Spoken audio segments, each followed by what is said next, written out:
Bismillahirrahmanirrahim.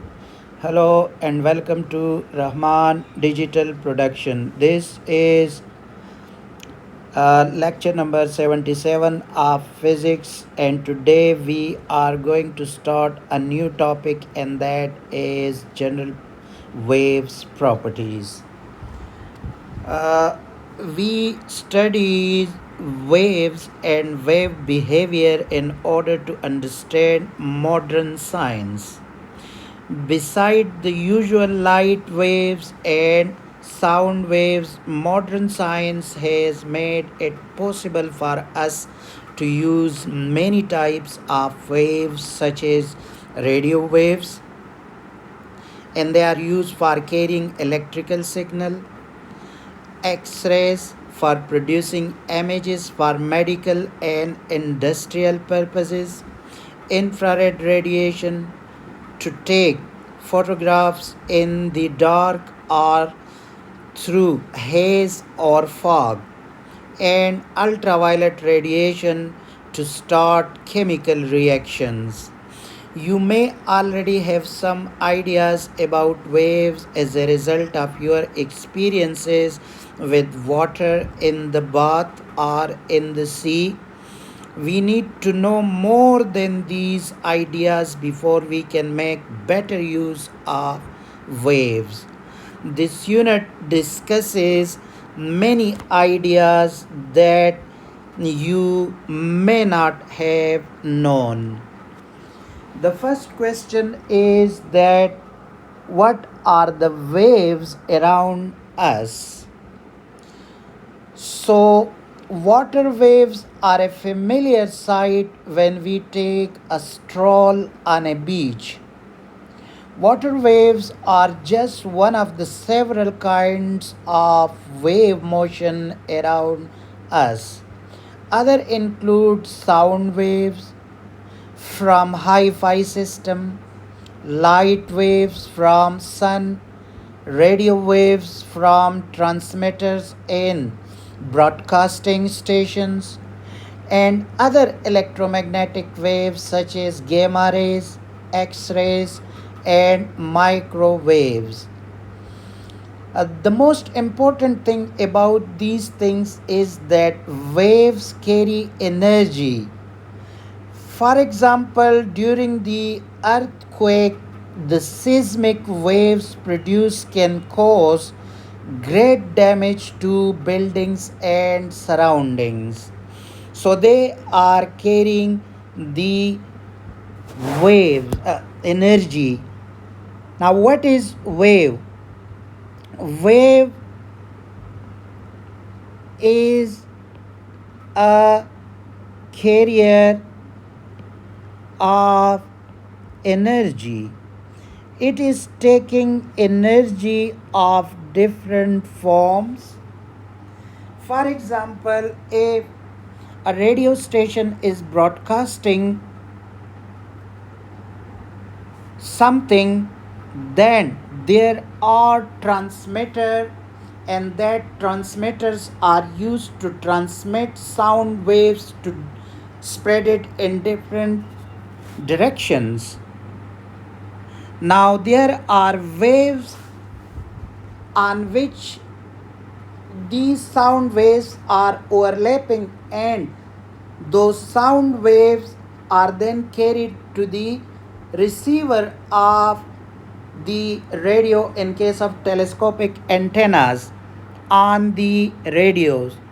So wave is nothing else. They are the carrier of energy from one place to another place.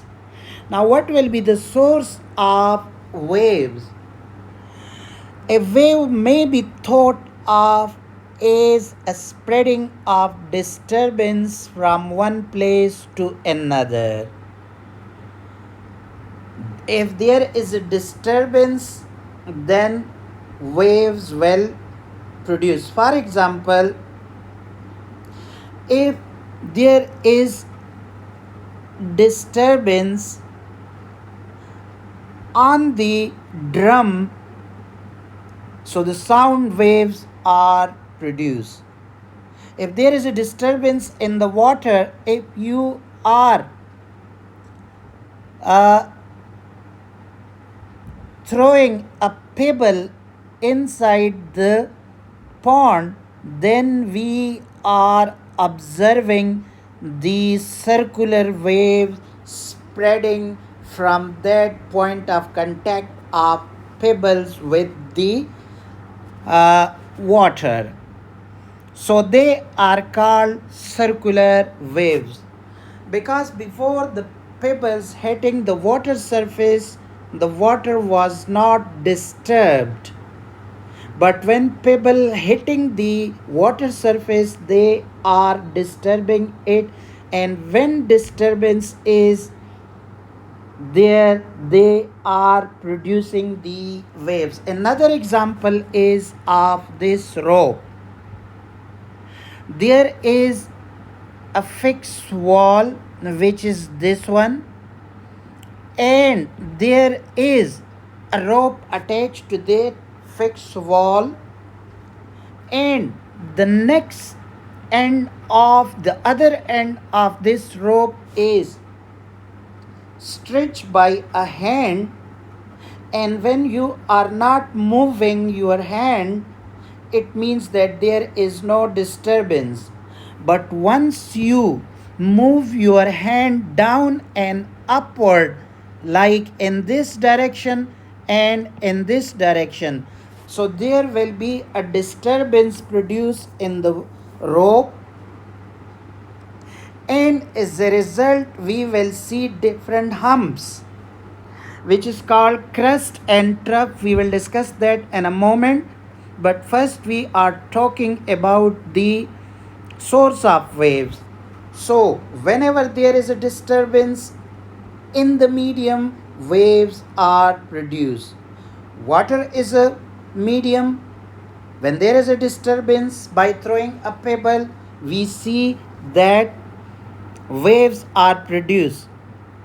In case of the rope, if there is no disturbance, then it means that rope is a straightforward straight string only. But when we are moving our hand, it means that we are producing disturbance in that way, that medium of rope. So you can see that rope waves are produced. So a wave may be thought of as spreading of disturbance from one place to another. For example, when we drop a pebble into a pond of still water, a few circular ripples, that is disturbances, move outwards on the surface of the water. As these circular ripples spread out, energy is being carried with them. Now, that was about the wave, but let us move further. The source of any wave is a vibration or oscillation. For example, you can produce waves on a rope by fixing one end to a wall and moving other end up and down. These up and down movement make up the vibration or oscillation. The figure which we are having here, this one, we can observe that the rope waves travel sideways while the rope itself moves up and down. We say that the rope is the medium through which the rope waves move or propagate. In the previous example of a pebble falling into a still pond, the water is the medium through which the water wave propagates. The water molecules only move up and down, as in the case of the particles in the rope. Ladies and gentlemen, let me explain here that if you mark dots on this rope as I am doing it right now, consider only these. When you are observing closely, these dots will move up and down on its position. This way, this particle will move up and down, and this one is also. But you will observe that that the waves are moving in this direction. It means whatever energy you are giving to the rope by moving it ups and down, they are carrying it to the wall, and the wall can feel that energy. But the medium is not going by itself, the rope is not going by itself. Similarly, in case of these circular waves, if you are considering these particles, and you will observe that the water waves are moving or spreading outwards, it doesn't mean that the water itself is going from the originated wave position outward. No, only the energy is transferring from one location to another location. You can confirm that by putting a cork on the water surface, and when those waves are moving outwards, you will see that the cork will jump at its position up and down. When the wave, the crest is passing to it, it will move upward. When the trough is passing through this cork, it will move downward. So you can confirm this at home as well. When you are putting water in small tub and putting a piece of page on the water, and you produce by any means the waves inside that, then you will see that the small page is not moving up and down.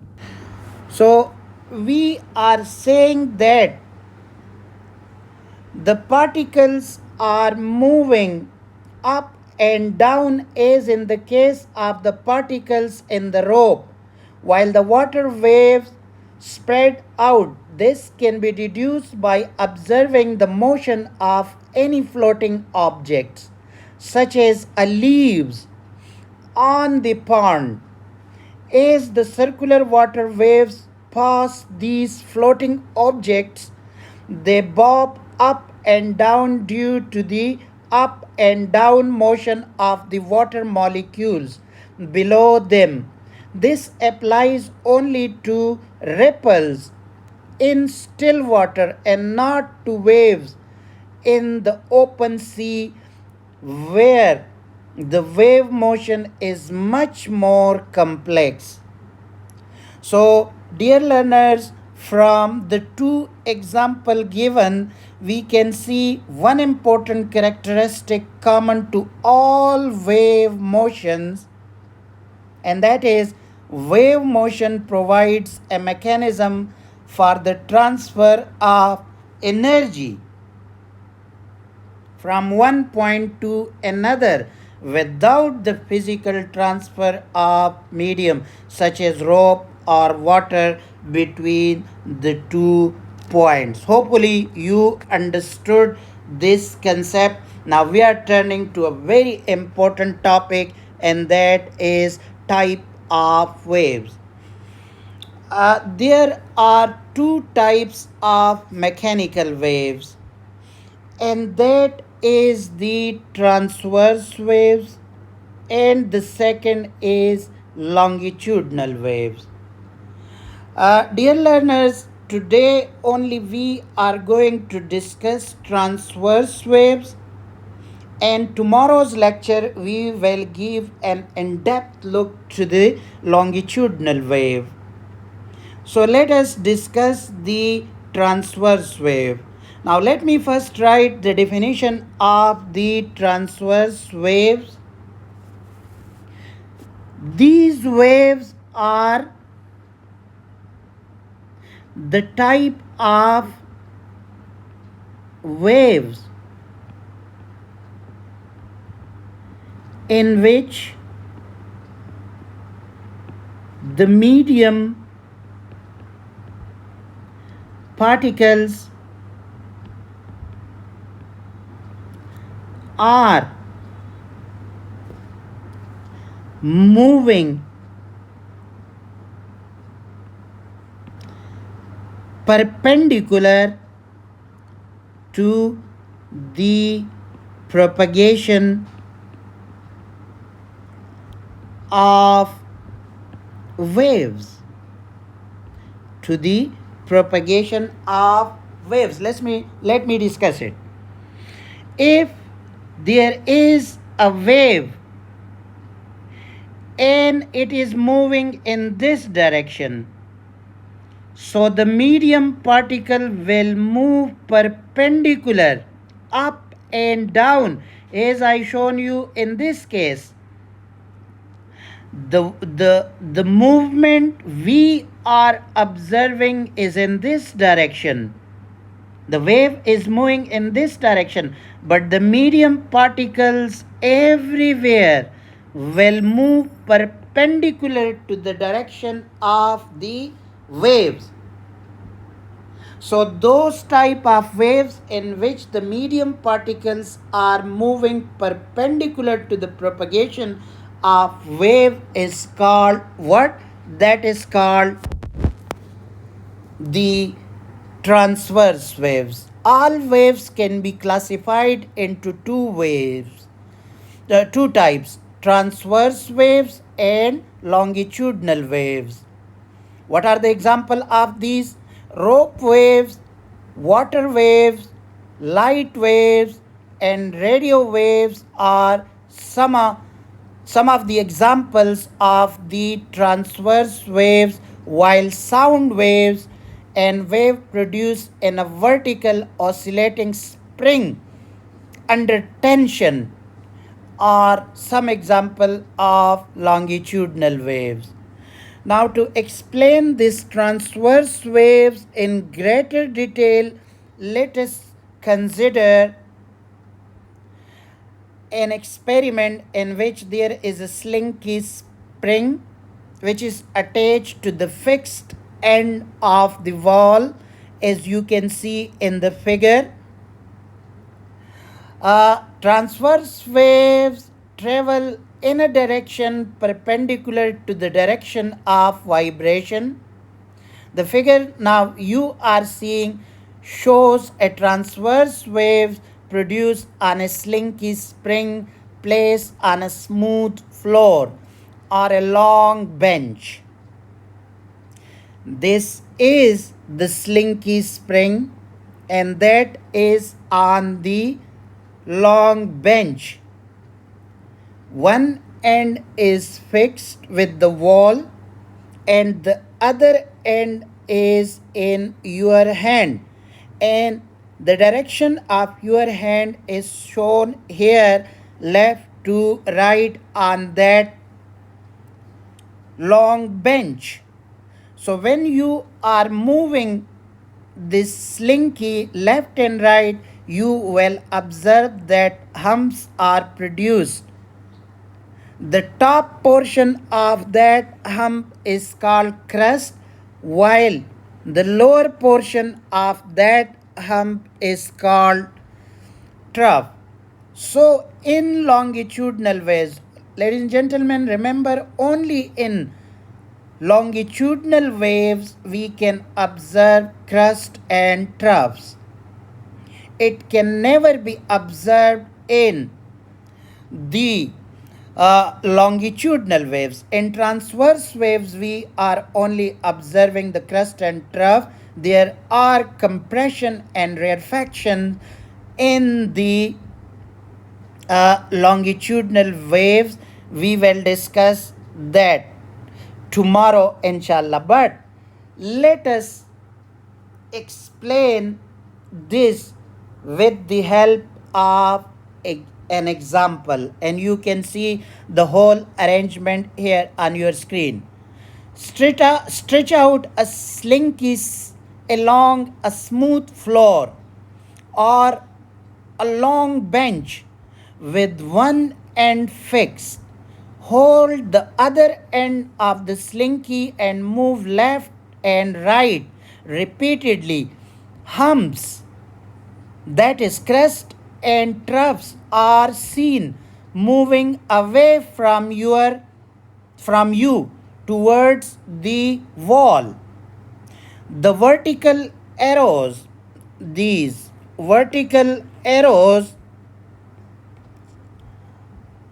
represent the motion of the particles in the stretched slinky as they are displaced left and right, while horizontal arrow, uh, which is this one, these arrows, if you are looking at in this figure, so these arrows are showing the movement of the particle, while this arrow is showing the movement, the horizontal motion of the slinky.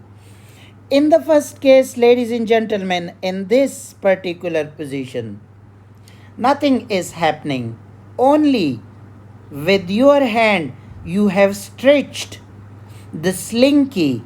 When you are moving your hand up, so the particles are moving up, and the slinky spring is showing a behavior that waves are going towards the right side.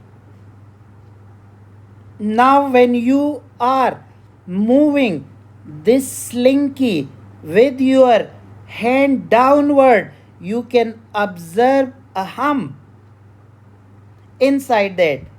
So, still the particles are moving up, but when you stretch it more from its mean position, this is the mean position, and if you are stretching it more downward, so some particle will move down and still some particles will move up, and in this case the slinky spring will show a behavior that wave is moving towards the right. Now again, if you are dragging it upwards towards the mean position, let us concentrate it on it fully. So if you are dragging this part, this is showing that you are moving it upward, so few of the particles are moving downward, but few are moving on its position up and down, not moving to the right direction. Only the wave is moving in the right direction. So when you are dragging it more above the mean position, then few of the particles again start moving in upward direction, while the other at this position are moving in downward direction. This is also in upward direction, and this is the direction of the wave. So in this case you can observe that here the trough will be produced. There will be a trough in this case which will be produced. So in similar fashion, when you are dragging it downward beneath the uh, average position or mean position, then you will see that a crust is produced.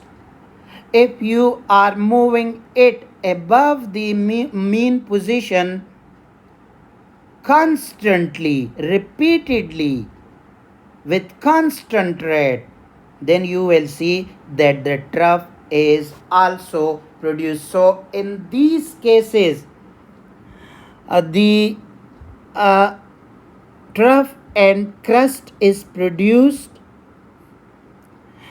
and these arrows are at right angle to each other. If you can see that this arrow is at right angle to this arrow like this. Similarly is here. Similarly here. And similarly here. You can observe that this is with this also at right angle. This arrow is also with this one at the right angle. So they are at the right angle to each other. That is to say, for transverse waves, the displacement of the particle is at right angle to the direction of travel of wave motion. So that was the whole story in nutshell. If I am telling you that what is transverse waves, then you have to write waves that travel in a direction perpendicular to the direction of vibration are known as transverse wave. This is the technical definition of the transverse waves. If you are creating your own notes, then write this direction. I am not writing it because I wrote the only one here that is also the correct definition. So if you are writing this definition and that definition, both are the same. Ladies and gentlemen, I'm afraid that I have to stop it here because the next topic is longitudinal waves, and that is also a big topic. We will explain that through the slinky spring. So stick to me for tomorrow's lecture, and if you haven't subscribed my channel, please subscribe it. Thank you very much for your time. Bye bye.